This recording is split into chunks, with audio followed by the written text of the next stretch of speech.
Our journey continues. Welcome to the Sanders Report. I'm Greg, and if you're enjoying the content we're producing, please consider following that link in the description below, patreon.com/SandersPresents, and join us on this incredible journey by sponsoring our content. We have two tiers available, a $3 tier and a $5 tier.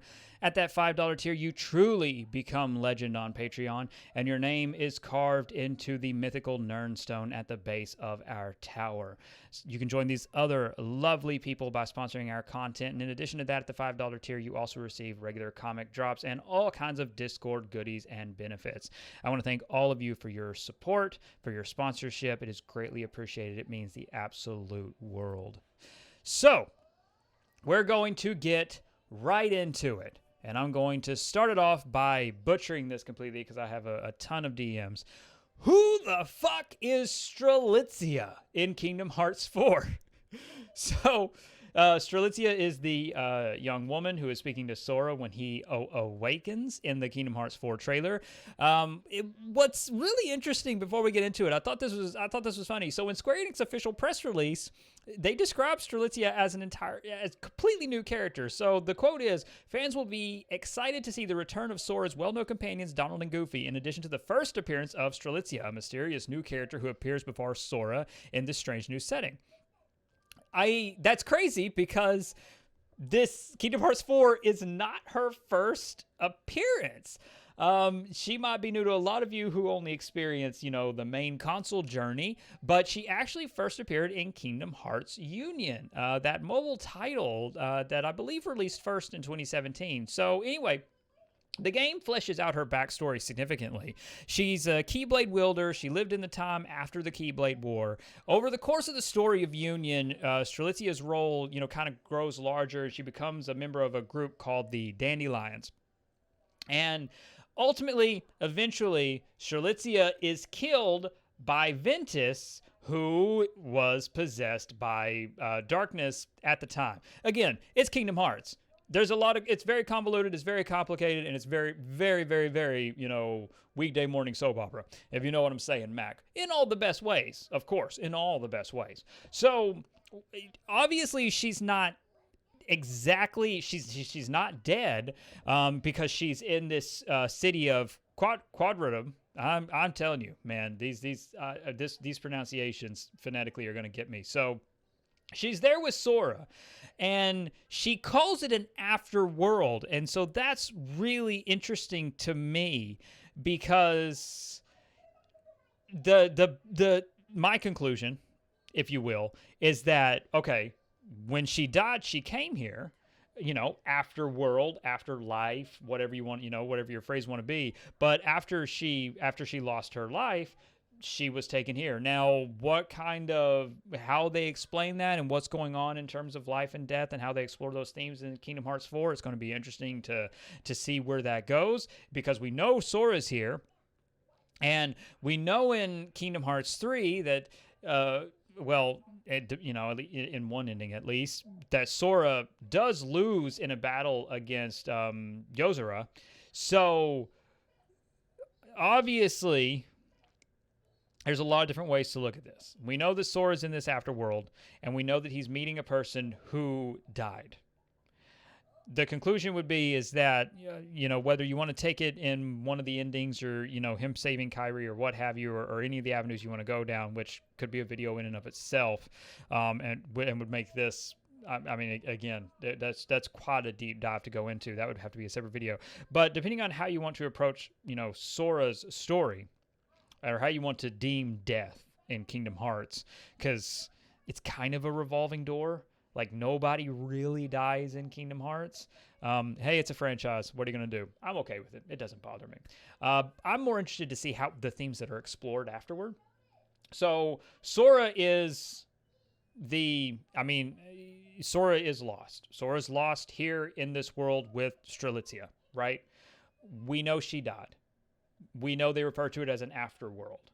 Very much so, afterlife. It all feels very, very much so. Like, it seems very easy to connect those dots. But what is that story, right?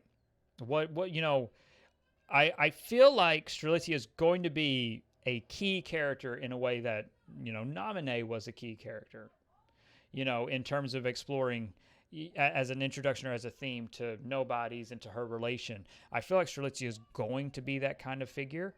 I just thought it was more so interesting of how much they're describing her as this new character, which again, I get it. It's a mobile game, and maybe they're kind of gauging audience's interest. Like, hey, we don't know. Well, I don't know, especially because Kingdom Hearts as a brand has always seemed very comfortable to kind of go, listen, here's all this stuff.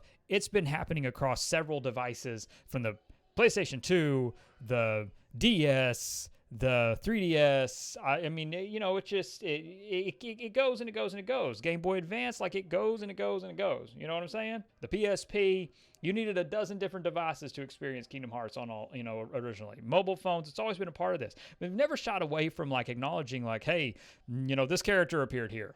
That's just it. Go check that out. Right? So I think that's interesting.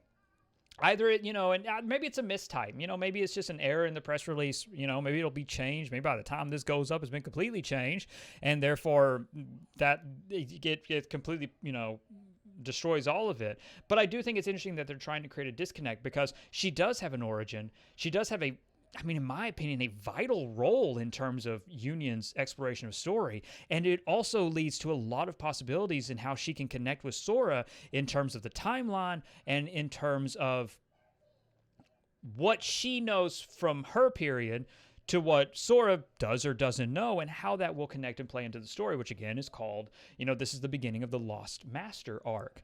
The beginning of it, obviously it's not going to be an end. You'll probably need several different devices to experience this saga to completion as well.